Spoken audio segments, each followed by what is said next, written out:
Well, good afternoon, everyone. My name is John Cooper, and I'm the director of the Society of Antiquaries of London. That sounds like the top job here. Very fortunately, it isn't, but it means I'm in charge of research and publications. And it's a great pleasure to welcome you to Burlington House, particularly if you're visiting here for the first time. Just a few words about the Society of Antiquaries, if you're not familiar with us. We are the oldest national society devoted to the study of the material culture of the past. Now, material culture can mean objects, books, manuscripts, of course, archaeology, but also places and landscapes and gardens, our subject for today. My briefing notes say we were founded in 1707. I think I would dispute that, actually. My day job is a Tudor historian at the University of York and is also a Tudor expert. I think the Society of Antiquaries was actually founded in the late Elizabethan period, but it becomes formalized in the early 18th century, and we have our royal charter dating from 1751, a gift of George II. And we are charged with the encouragement, advancement, and furtherance of the study and knowledge of the antiquities and history of this and other countries. So that's what you have to do this afternoon. That's your brief from George II. We've been here in Burlington House since 1874, where we continue to focus on conservation and research and dissemination of our work. Today, the Society of Antiquaries is a fellowship of 3,000, slightly more than 3,000 elected fellows across the globe.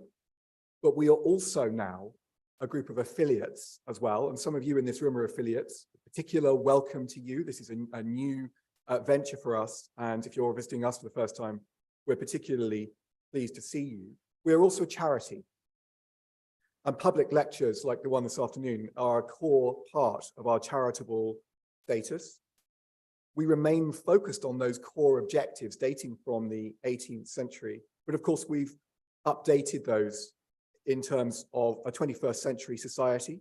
And we are more than ever now committed to sharing our collections and our work with the public, which we do through public lectures like this one, but also tours and exhibitions, research seminars, conferences, colloquia, publications, and all sorts of events. Speaking of events, at precisely 2 o'clock, there's going to be an enormous amount of noise coming from outside the Royal Academy. There's a rock festival just about to start there. Now, I'm not going to make any assumptions. Imagine the demographic in this room. I don't know how many of you are going to defect to the rock festival that is just about to start outside, but they've promised not to start at 1 o'clock, but to start on the dot at 2 o'clock. So in fact, we're not going to have questions. We're not going to have a Q&A session, partly because of the noise from outside. What we do have is our librarian has got out a 17th century edition of David Logan's etchings and engravings of the University of Cambridge and the University of Oxford for us to look at. Okay, and there's some magnifying glasses there for you to pore over that book. So we're online today as well as in the room. It's an enormous pleasure to welcome one of our own, Dr. Anne Benson, FSA. FSA stands for Fellow of the Society of Antiquaries. Anne is a writer and lecturer on garden and architectural history, specializing in the Tudor and Stuart periods. She's published several research-based history books and peer-reviewed articles in those fields. And rather enviably, she is Beaufort Fellow at St. John's College, Cambridge, where she's pursuing Leverhulme-funded research on the university's colleges. If I declare an interest here, I know a lot more about Oxford's gardens than I do about Cambridge's gardens. But I do have a daughter at Newnham College, Cambridge, which does not appear as being a modern institution in Logan. And she and I have spent an awful lot of time walking around Newnham's absolutely stunning garden. And indeed, she's just taken her final exams, and that garden has provided an enormous amount of respite for her, as it continues to do for scholars, part of the intention, I imagine, of these gardens. But I'm also very interested in Cambridge College Gardens because of Elizabeth I. And I'm currently leading a research project which is connected here with the Society of Antiquaries on royal progresses. And of course, Elizabeth visits the University and City of Cambridge and sees some of those college gardens for herself. I have to say, I'm also a gardener. So I'm enormously looking forward to Anne's talk. So will you welcome, please, Dr. Anne Benson.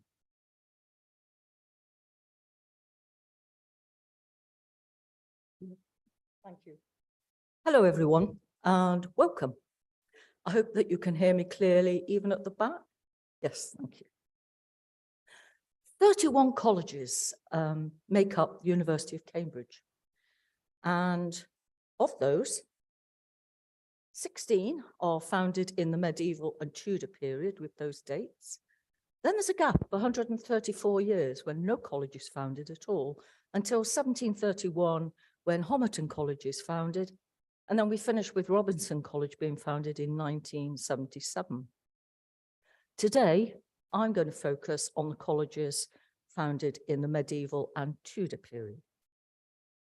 I still recall driving into Cambridge City for the first time and being surprised and absolutely delighted to see cows grazing in the city centre, just meters from the outdoor market. So much quieter and with an air of the countryside compared to Oxford, where I'd worked previously and got endlessly tied up in traffic jams at going home time between 5 and 7. But what comes to your mind when you think of Cambridge? Most likely it is the university and its colleges. But from a landscape point of view, it's likely to be the area called the Backs, which is literally land at the back of 6 of the colleges founded in medieval and Tudor times, and where they have gardens leading down to the river's edge. Here is King's College, just here, and the chapel that famously produces its Christmas carol service, and that's also part of King's College, the Gibbs building. Then there's King's Back Lawn, as it's known, until we get to a huge chunk of a building that's just part of Clare College with its famous classically inspired bridge here. This is the River Cam. Arguably, you can get the best views of colleges and their gardens by punting along this stretch of river, where these 6 colleges have their gardens leading down to the river. Better still, be punted along here, much safer, and you can handle an ice cream when the weather's nice as well.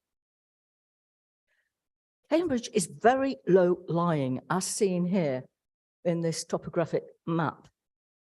So the Wash is at the top, here's Norfolk bulging out, and the blue colouring denotes low-lying ground. See the scale on the right-hand side, height above sea level. And there's Cambridge, the Black Diamond, in that blue area, which prompts people to say, if global warming continues and sea levels continue to rise, we're going to rename Cambridge as Cambridge-on-Sea. Cambridge itself has been built across the centuries on 7 small, very small, gravelly hills. And across time, the spaces between those hills have been filled up with rubbish. And the skimmings of graveyards. It was practiced in medieval and Tudor times, especially once or twice a century, to skim off the top layer of the cemeteries. And that those skimmings appeared between the 7 hills. Now in Cambridge, I think you'd be pressed to see any sign of a hill other than the land that the castle, the normal castle, stood on, where the council offices are.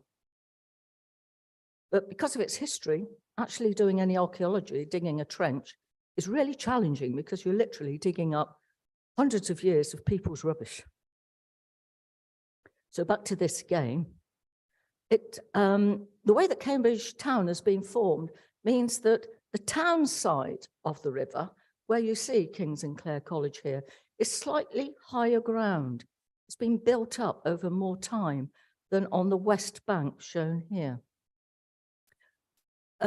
This whole area, not just behind these 2 colleges, but behind the 4 others that have their land stretching down to the river, in medieval and Tudor times was full of warehouses, shops, schools, people's houses, merchants' houses, and really busy area of Cambridge, because the river was the main trade route. Unlike Oxford, there was no direct road to London. And Cambridge relied on the River Cam to take goods back and forth to the port of King's Lynn. In the 1440s, Henry VI decided he wanted to build a college, wanted to found a college. And by compulsory purchase, he obtained this land, because his college is King's College. He obtained this land and flattened it, removed all the warehouses and the shops. There was a school there and a church. All that went. And he founded King's in 1441. More commercial buildings continued to be removed as travel by road increased. The fields and forests of Essex stopped being such a barrier. More roads were put through, so more direct road to London.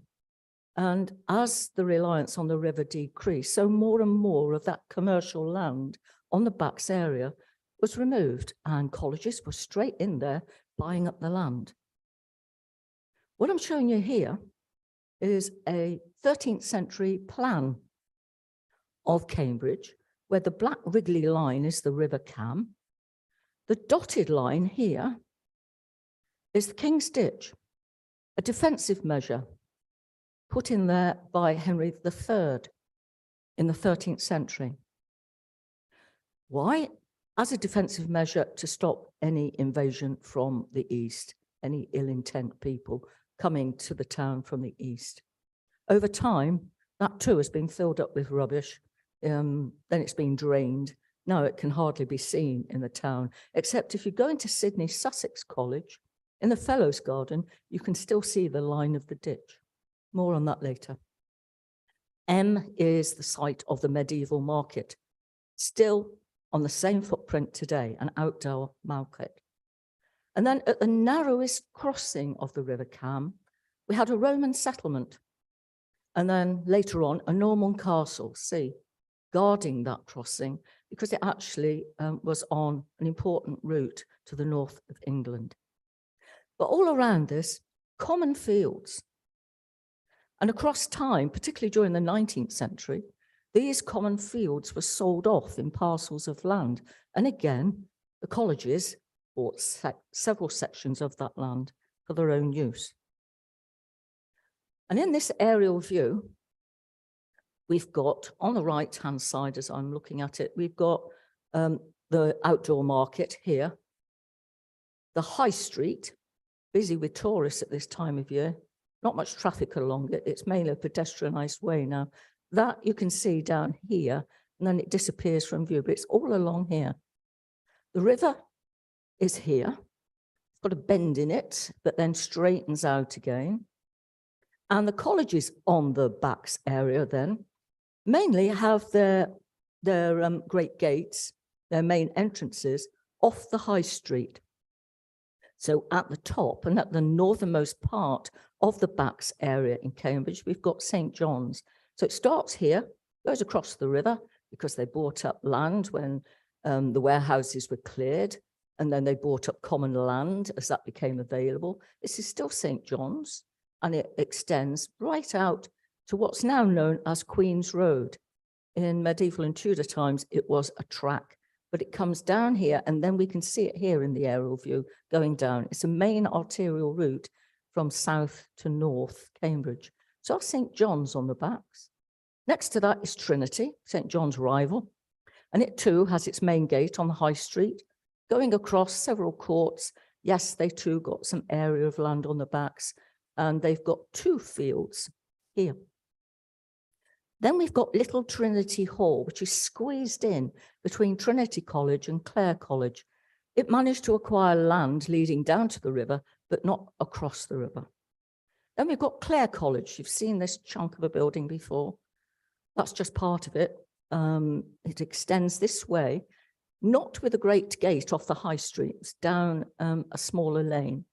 But yes, they also obtained land as a result of the warehouses being cleared and the common fields. to this point here, Queen's Road. And then we've got King's College with its chapel, the back lawn, and their scholars' piece out here. And their buildings stretch down to the end of where you can see white buildings.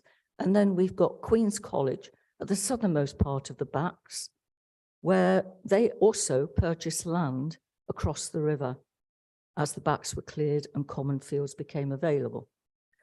In subsequent years, particularly during the 20th century, more and more land to the west of this Queen's Road has been purchased, not by Queen's. So their land barrier ends, ironically, at Queen's Road. But all the other colleges have obtained more land further to the east as more and more of the common fields became available for sale. And in fact, St. John's seemingly owns most of West Cambridge. It's where the huge science park is based. So 2 reasons why Cambridge colleges in the centre of Cambridge seem to have more land for use as gardens than the colleges in the centre of Oxford. Removal of commercial buildings, sale of common land, this is another reason, and that's due to the closure of religious houses. This is a 13th century plan where, if we can get your eye in, this is the river. Yes, there was an island in the river at one time, going down towards where Queen's College is now. Excuse me.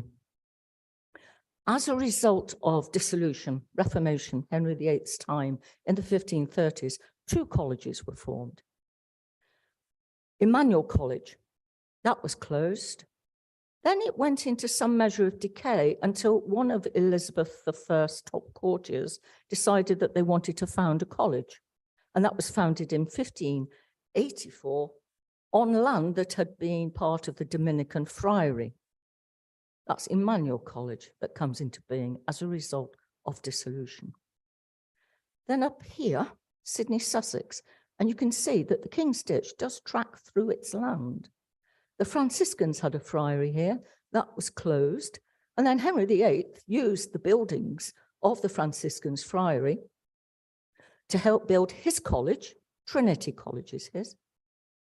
And then again, it sort of goes into decay for a while until Lady Frances Sidney decides she wants to found a college. Quite a few colleges in Cambridge are founded by aristocratic women. So the Franciscans' friary is established as Sydney, Sussex, 1594 to 6. And then down here, right against the River Cam, the Carmelites, the White Friars. That was dissolved as a result of dissolution, Reformation. But King's and Queen's colleges were there already. So what happened was that their land and buildings were split between the 2 colleges. But there were 2 other colleges in the centre of Cambridge, which were founded as a result of closure of religious houses, but not due to dissolution, Henry VIII's activities. First of those is Jesus College up here, huge tract of land that was the Benedictine nuns' nunnery, Order of St. Radegund. Let's just say that in the 15th century, there wasn't much praying being done by the nuns. The whole lot of buildings were in a very decrepit state. And the Bishop of Ely, Alcock, decided enough was enough, dissolved the nunnery and established Jesus College, 1496. And then across here, as I've already shown you, St. John's at the head of the backs. That was the site of a hospital of St. John, Augustinian order, that offered care and hospitality for pilgrims on their way to Walsingham. They actually owned, it's not shown on here, but they did own a lot of the marshy ground, the other side of the River Cam. That was closed because Margaret Beaufort, mother of Henry VII, wanted to found a college, and that she founded in 1511. So, 3rd reason, closure of religious houses. And by the time Elizabeth I came to the throne in 1558, all the houses of monks, friars, and nuns were gone. More space, therefore, for city centre colleges to have gardens, bowling greens, and tennis courts. And to grow food, that was the primary concern in medieval times, because the head of the college, the master, where students wouldn't be in just one building at this time in medieval period, and even in the early Tudor period, they would be dispersed amongst hostels and inns, but still it was a responsibility of the master, rather like the head teacher of a school, a figurehead. They had to be fed. So, and the old plans of Cambridge colleges, you can see, Cambridge town itself, with its hostels and inns, you see orchards, you see vegetable patches and dovecots for meat and eggs. They're a common feature. And as you've already been told, we've got the Society's copy of David Logan's plan of Cambridge in 1688. And I've just got a section of it here to show you. Colleges on the backs. And I put a red star at the side of, I can't get rid of my cursor here. I put a red star at the side of where we've got a bowling green. You can count them up if you like.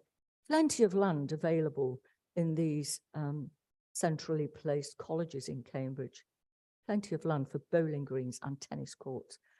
A contemporary plan, and we've got that in the same volume here on the front desk, contemporary plan of Oxford. For the whole of Oxford colleges, there are only 2 bowling greens. And one of those is available for townspeople's use. So let's have a look at some of these colleges then in more detail. This is Jesus College, and it's unusual because it's the only college in Cambridge to have a medieval chapel. This is a chapel from the nuns' time. And also evidenced the nuns' time is this cloister here. Look at the windows at the bottom. They're typical Tudor windows. Here's the cloister. Those windows have gone in 1762. They were removed and these arches were put in, make it more beautiful and really pleasant to walk around to access these rooms, especially when it's raining. These climbing plants are grapevines. Most of them are grapevines, and they're not centuries old themselves, but as the vines have died off, so they've been grafted so that the variety is being kept going. And in November, when they're ripe, they're exceptionally sweet grapes. Nobody really knows what variety they are. That's what it looks like last year, in 2022, but at this time of year, it looks like this. In preparation for the May balls, which do not occur in May anymore. Exams are now in May, when all the colleges are closed to visitors, so don't go in May if you want to look at the gardens. May ball time in June, when all these boards are put down in the colleges, courts and quadrangles to protect the grass from dancing feet. Looking back at Jesus, the plan of Logan, 1690s. This is where the master, the head of the college, would be accommodated. It's common practice that the master must be seen to be present, part of the college life. So it's only in more recent years that the master is given detached accommodation on the college site. Privacy hasn't been seen to be important. And the master would be living in here, still is for Jesus College. And you can see his own garden area. The master would have his own dedicated garden. The fellows also would have their dedicated garden, and always with a section of orchard. So they'd have access to fresh fruit. That was a perk being a fellow. Dietary concerns were paramount in medieval and Tudor times. So a formally arranged garden with a parterre here and topiary. We are decades before the move to a naturalistic landscape and capability brown. So in all of these etchings, you will see formal gardens close to the buildings. The main entrance is along here, a very narrow alleyway to the Great Gate, shown here. And nothing stays the same in Cambridge for very long. Since I took this picture, just before COVID struck, now when you I revisited it, there's a porter's lodge inserted in the wall here. It used to be just through the gateway. But the master's garden is over to the right, behind that wall, and the fellows' garden is over to the left.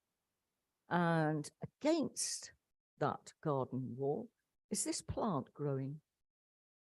It's got heart-shaped leaves, and that's what it looks like when it's in flower. It's birthwort, not a common plant to be seen. And as yet, I've not found it anywhere else in Cambridge. But it's here in St. John, in Jesus College. And its medicinal property is to induce abortion. And I'm told by botanists that it's been in this location for a very long time. So it makes you wonder whether this was being used by the nuns, perhaps, for the Cambridge women folk, or perhaps even for themselves, given the reputation that they seem to have had. This etching shows you first court with what is in fact a huge walnut tree. So this is 1690. It was allowed to grow for another 100 years, by which time it was touching all the windows in first court. And finally, somebody had the courage to say it must go. But true to Jesus's reputation, they put a statue in its place, Barry Flanagan's sculpture. In fact, Jesus College is famous for its sculpture in its gardens. So I'm looking now at this open court. This is a common feature of Cambridge colleges. Instead of a myriad of quadrangles with buildings on all four sides, it's more common to see buildings on three sides and one side left open. That's because they have the space. If they want to do more building, they can build a detached building in their extensive grounds, which Jesus did. And that's West Court over here, detached building.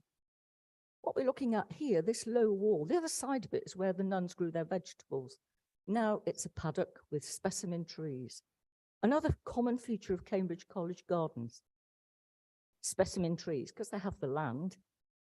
They can use that space to celebrate anniversaries by planting a tree, to commemorate fellows and masters as they pass.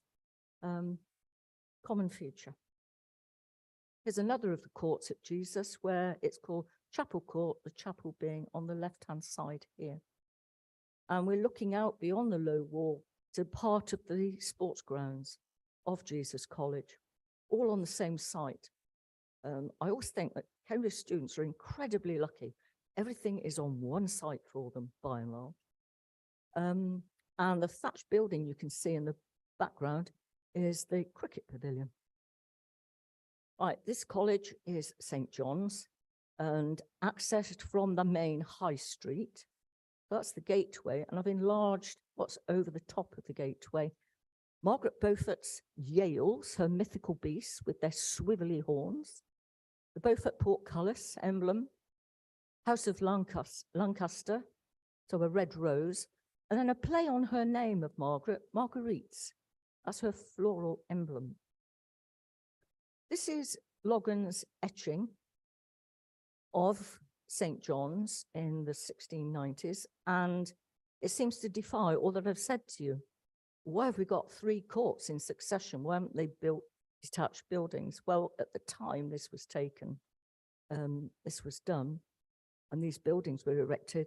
The college didn't own the land to the right, and they didn't own the land to the left. And the land across the river, which they garnered from the time of St. John's Hospital, that was really marshy, as you can see here, with fish ponds from the hospital's time. They did graze cattle in 1690s, again, a bit marshy land. They've gone all the way out to here, near the edge of the common fields, to create a fellow's garden. So you had to go over the river and then along this long walkway with an avenue of trees to get to the fellow's garden. There's a sideways, so to speak, view where you can see what's inside the courts, typical for the time. Quadripartite garden, 4 grassy plats or squares, same in second court. and there are just 2 in Third Court. Third Court finally finished in the 1670s. Then there's the wooden bridge going across either side of the river, where we've got some of the fish ponds showing, but also a real tennis court. No roof. Now, what I'm going to do here, if I can get this to play. Nope.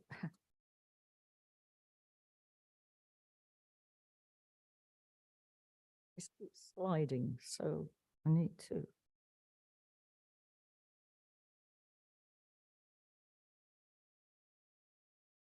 I have to turn this laser off. Right, now we should be able to. There we go. What I've got here, thank goodness, is a video reconstruction of Logan's plan. I'm hoping that this gives you a better sense of scale and how the various features connect together.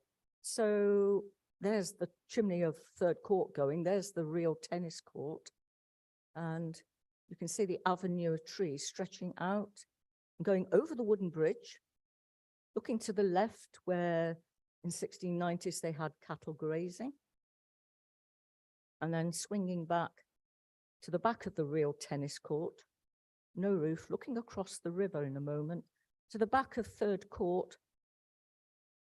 So the last building, 1671, looking pristine at this time, the old library. And then warehouses next to it, because they didn't own that land. They would acquire that land in a century's time. And then looking towards where we've got the fish ponds, this small stream was blocked in the 19th century. Walkways. The presence of walkways seemed to be essential for all colleges, not just for exercise, but for contemplation. You often see paintings of 2 academics walking along these walkways, supposedly exchanging thinking, promoting each other's thinking. But these fish ponds from the medieval period, still in use in 1690, perch, tench, eels, important food source, although that food source would become less important as time goes on, and they will be removed as a result of drainage in the 19th century. But as we fly over the 2 pathways that become one leading to the common fields, we've got the Fellows' Garden with their orchard section here, then gravel walks with hedging material used architecturally to create arbors where you could rest or get out of the rain. But all the trees arranged geometrically, no haphazard planting here. Formality still reigns, even when we're dealing with trees. And the bowling green is against the wall here, where Logan shows a seat and the bowls actually the far end. So the end closest to a track that would become Queen's Road, and beyond that, the common fields, which in time would be bought up for St. John's to create more sports grounds.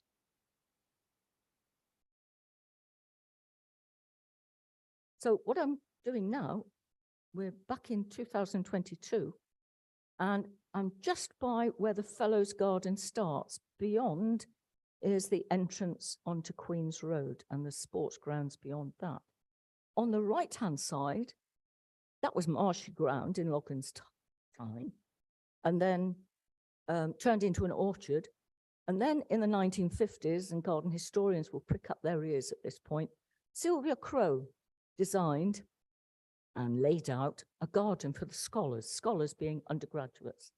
Beyond that is a small garden in a Chinese style, where there's this stone inscribed. There is a translation plate as well nearby.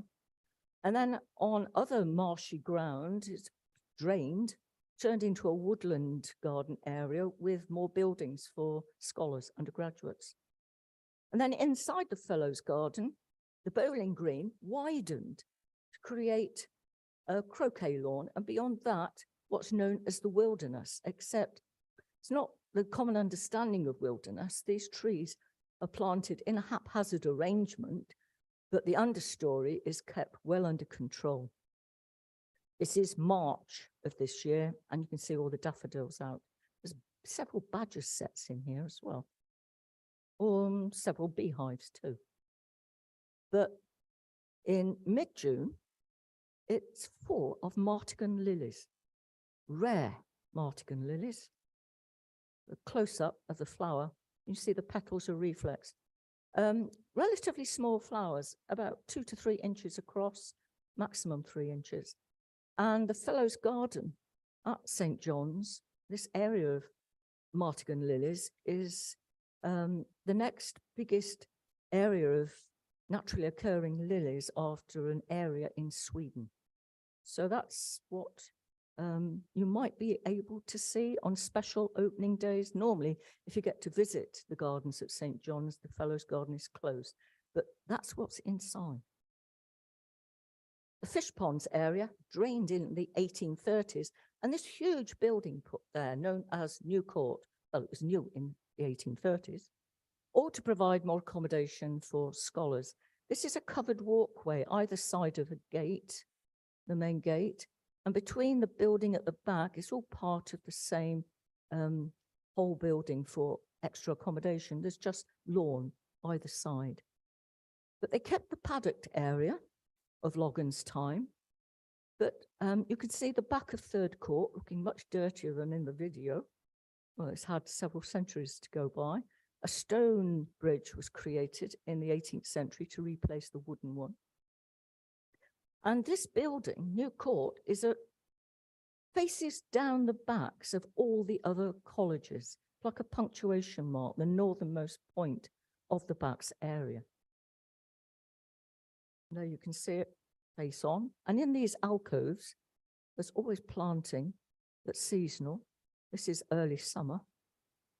That's what it looks like. And it's done as a repeating pattern, which is quite soothing to the eye, actually. And this is the famous Bridge of Sighs that joins the New Court of 1831 to the Third Court of the 17th century. And you literally do walk up and then walk down inside it. It's the only covered bridge over the River Cam in Cambridge. And it's set off by planting on the opposite bank. And you can see a punt going along here. It becomes very busy in the summer along here. In 1209, the Hospital of St. John, that St. John's College was formed from in terms of its landscape, had secular scholars added to the Brethren, and the two groups didn't get on. And the secular scholars decided they're going to decamp and move south of Cambridge, still within the town boundary though. And they founded the college, Peterhouse. That's the earliest college to be founded in Cambridge, 1280 to 1284. And this is the very first court that you walk into as you enter the college. Trumpington Street is just meters away through these arches, busy street. And Fitzwilliam Museum is to the right behind the side of the college. So you're looking here at the oldest court of the oldest college in Cambridge. And just a grassy area. And incongruous in my mind are these street lights on each corner of that grassy area. And at great expense, and I've seen the accounts, these window boxes cost a fortune to maintain. That's what it looked like in Logan's time, quadripartite that you're used to seeing now in these courts or quads.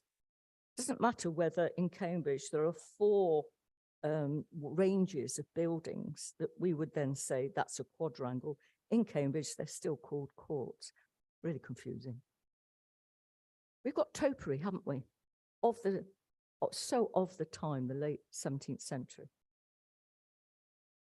And this 20th century plan shows Old Court and the hatched area, all the buildings. Then to the side, at the back of Fitzwilliam Museum, it says the Grove or Deer Park. Yes, there was a deer park in this area between 1869 and 1930. And when it existed, it was the smallest deer park in England. It supplemented the diet during World War I. Fellows Garden is beyond these railings. Fellows Garden made from the Master's Garden. He gave up that garden area for the Fellows. This is where the deer were roaming, no longer called the Deer Park, but the Grove, full of specimen trees. And there's the back of the Fitzwilliam. During World War II, this was all turned over to a Victory Garden, serried rows of vegetables and fruit trees. And against the back of the Fitzwilliam, memento of that time, there are some fruit trees that were planted about 20 years ago. So back to this area, it's familiar now, I hope, to you, this view of King's Chapel and their Gibbs building. Across the river, the meadow is known as Scholars' Peace, and that's where Kings continue to graze cows. At the last count, I could only see 2. So I'm watching that space, see what they're going to do there. But this area is quite famous, the back lawn between the chapel and Clare College. Back lawn is where Kings created the first wildflower meadow in Cambridge, the Cambridge colleges. And the mix of flowers you can see better in this image. In the summer, as summer progresses, it all turns white, which seems in keeping with the King's Gibbs building at the back. And when it dies down, it looks like this. Yes, they mow pathways through the wildflower meadow. And in the distance, that's the Scholars' Peace, the other side of the river, where the cows of Kings graze. You can see this wildflower meadow goes right up to the walls of Clare College with their echiums. And then in September each year, it's cut down in the traditional method. Unfortunately, they don't let the public in to see this, but it's on the TV local news and on the radio. It features in the newspapers. The seed is collected, passed to other colleges, and it's also sold on. So this is front court of King's College with the chapel. No planting as such, just this green lung in the city centre with a huge fountain here. But against the high street, which is known as King's Parade in this section, we've got a screen, an architectural screen, which you can see better, I think, from this aerial view. So we've been in front court, and we're looking at the screen, and this is part of the high street with tourists. The market, the busy central market, is just the other side of this blue building here. And in the summer, all of these alcoves are filled with flowers. Normally, it's flowers of one type, one colour. You see it en masse, and it's really spectacular. Pink and white roses were last year's choice. I haven't yet been this summer to see what they've put in its place. I hope you can guess who founded this college. Margaret Beaufort. This is Christ's Gateway. And this is a plan of Christ College Garden, where the main entrance is off a busy road opposite the main shopping mall in Cambridge, and where all the banks are. But as soon as you go in, you're in first court, which has the only round lawn in Cambridge colleges. And you're faced by the wall, too high for you to see over, of the Master's Garden, second court, third court, a Darwin garden, which I will show you, and then the Fellows Garden here, with a 17th century bathing pool right at the end, which has been restored to form a swimming pool, although you're more likely to see ducks paddling in there than you are any of the Fellows or scholars. So I'm going to take you first to the third court. Third court features an extensive collection of irises, begun in 1946 when the college received a large number of irises of huge variety from a Mrs. Seligman, who had the national collection of irises. And just about now, it's looking like this. Wonderful flag irises with velvety petals, different colours, and different varieties that I haven't got time to show you now. The Darwin Garden at Christ was created in 2009. Darwin was a student at Christ in 1809, and this garden commemorates his revolutionary contribution to the natural sciences.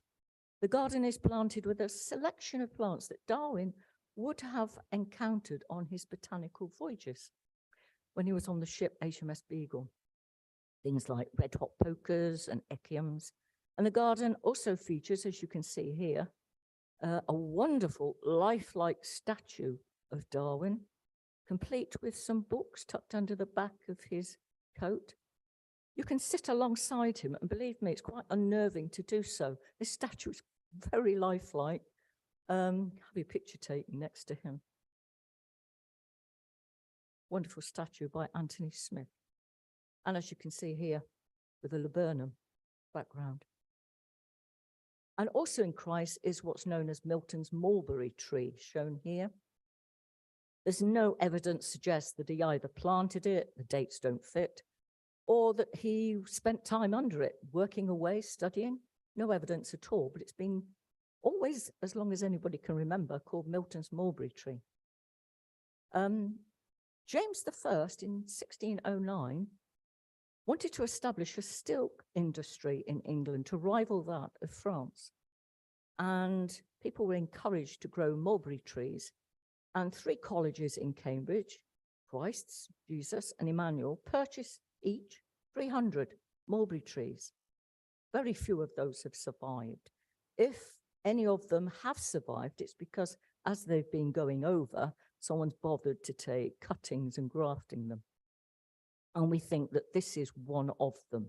May have had an early ancestor from 1609, but the earliest record of this particular mulberry is in 1795, when it was blown over in a gale, already being propped up with wooden props here. And then a lead collar was put around the whole of the trunk to keep it upright. And then in 1856, as you can see in this very early photograph, earth mounded up around that lead collar to keep the whole tree upright. And it's still flourishing. They still make mulberry jam from it, and it's a perk of being a fellow that you get a jar or 2 each year.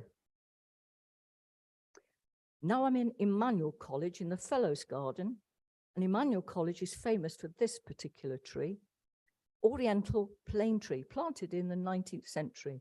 It's in the Fellows Garden, and I'm only able to show you half of it. It's huge. It takes up most of the Fellows Garden. Emmanuel, founded, as I've already said, by one of the top courtiers of Elizabeth I's reign, and he installed Lawrence Chatterton as the first master, who we know there's enough documentation to show that he loved botany, as we now call it. He loved trees in particular, and the accounts show he planted many different specimen trees in the grounds at Emmanuel College. It's still famous for its trees. And this is Trinity College. I'm taking this photograph from the high street, busy with tourists amongst what seem to be hundreds of Japanese and Chinese tourists clicking away. It's known as Newton's tree, and I just wonder how many of them think this is the actual tree that Newton was sitting under when the apple fell down. It's not, but it's a descendant from that tree. This is known as Newton's lawn, and the main gate into Trinity is on the left-hand side. And Newton, Sir Isaac Newton, was both a student and later a fellow at Trinity College. And this is where his rooms were when he was a fellow, except there wasn't an oriel window there. If we look at Logan's etching, and you can see this for yourself if you come up to look at the plan later on, that's where his rooms were. There was this almost like a veranda with steps leading down into his garden area. As a fellow, you would have been given at this time your own private garden area. Look across the main entrance to Trinity College. That's where another fellow was occupying the rooms, and that was his garden. And that garden design, typical topiary design, formal design, the parterre, for the late 17th century. We haven't got that here. I'm speculating that this is an experimental garden, because what we do know, there's enough documentation to prove this, and archaeology to back it up, that Newton was using this whole area as an outside laboratory. He had huge crucibles and was heating things up right against the walls of Trinity's chapel and around this side of it as well, which now is just meters away from the high street. Crucibles with fires underneath. He was dabbling in what happens when heavy metals are heated. Is he dabbling in finding out what individual plants do in different conditions? Or is just this a garden that he's inherited from the previous fellow? Anyway, I'm on the case. This is a rarely seen area of Trinity. It's one of the back gates leading into one of the side streets in Cambridge. This is Tom, Dutchman Tom, the head gardener. Before you, if you go around the gardens at Trinity, you won't be allowed down here, but down here is an amazing little garden. You see those topiary boxes there? It leads into this alleyway, which is known in college as the jungle. It's a microclimate. It's really protected because of the high walls. Exotics are grown down here, including banana tree. Well, that's one secret place, and I'm going to finish with some other secret places. Places that you wouldn't be allowed to visit, not even fellows are allowed in, unless there's a special event. Gardens of college masters, these figureheads of the college. In some colleges, they're known as presidents. In some as provosts, depends on the college. In St. John's, there's both a master and a president, so it becomes really confusing. But they all have their own garden area. That is their own private garden area, but where occasionally they have receptions or special events. This is the Master's Lodge in Cambridge, and it's the very first detached Master's Lodge to be built at any Cambridge college, and indeed, I think, in any college, Oxford or Cambridge. Built in 1869, Victorian Gothic, for the architects amongst you, it's George Gilbert Scott's work. And as you can see, it's got lawn, some steps leading down, and then just trees around, trees to screen the only building that's near it, which is the old library about here. Some distance away, but well screened. The building of it corresponds with a change in the statutes of St. John's that masters could be married and they could also live on site. And the first master to occupy this detached lodge had a young family. So they must have been really grateful for the privacy offered by this well-screened lawn area. Now it looks like that. I'm taking this picture from New Court, the 1831 build.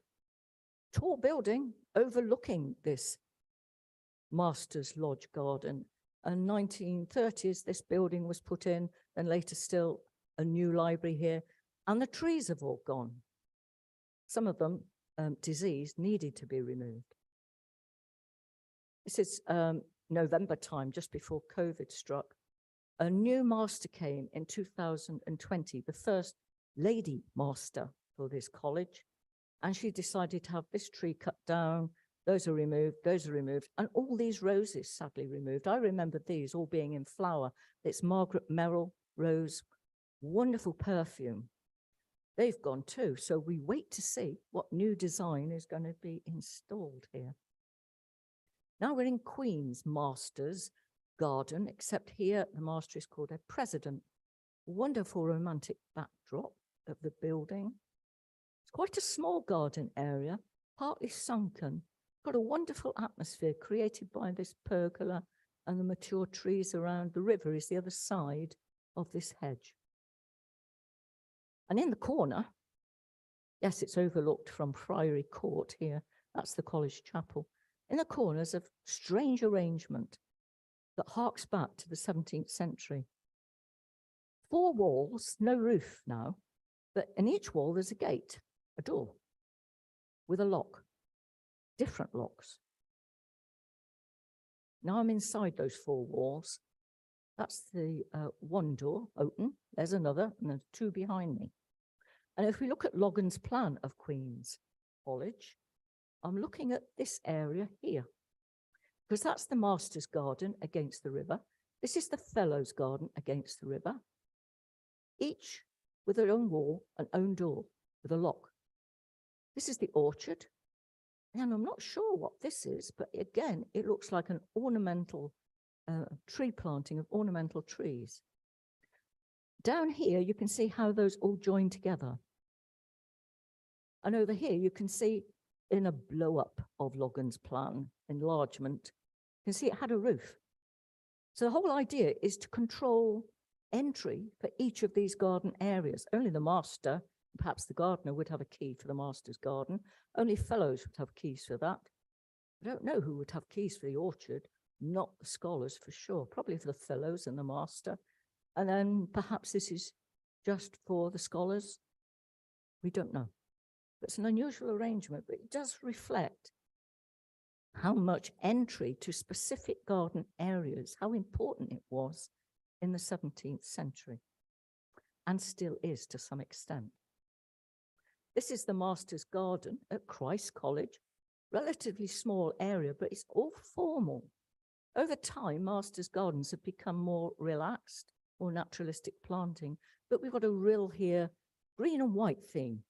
Topiarized box as cones, and then xanthidesias, white lilies. This water is always fresh. It's continually being replaced, running water, except about 20 years ago, it stopped running. And when the investigations took place, it was found there was a huge eel inside the water coming in, the pipe work. And to finish, at King's, the master is called a provost. And this is in the Provost Garden, where my back is against the Provost's building accommodation, which is also 3 stories tall. So you can see, you and I would recognize this as a quadrangle, but a green lung amongst all these buildings. So no privacy here. Nevertheless, a very welcome green lung, especially for the Provost, somewhere to escape to. Half-standard David Austin white roses with box beneath. And then the head gardener here, who's responsible for that wonderful wildflower meadow, has put very tall posts so that he can hang swags of rambling roses that should just about be coming into flower now. Well, I hope I've whetted your appetite for seeing Cambridge College Gardens for yourself. Outside of examinations in May and the balls in June, many open their grounds to the public. They're not all free. Christ is, St. John's isn't, I'm afraid. For a nominal amount, you can go around most of the garden areas. And as we've said, you can come up and look at Logan's, a copy of Logan's plan of Cambridge with its bowling greens and tennis courts. So thank you for listening, wherever you may be. I know people are Zooming too, so thank you for listening.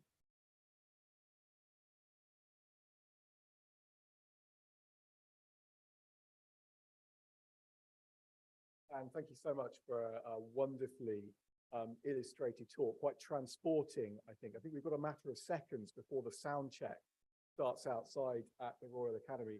But we started with medieval piles of rubbish and the skimmings from graveyards. What a horrible phrase that was, and ended with sort of, you know, Newton's laboratory and Darwin and very much facing the future. I think that what was very clearly illustrated throughout that talk was the purpose of gardens, the multifarious purpose of gardens for growing food, for raising fish, for medicine, for recreation, as well as for learning. And it's a really fascinating sort of scholarly content there.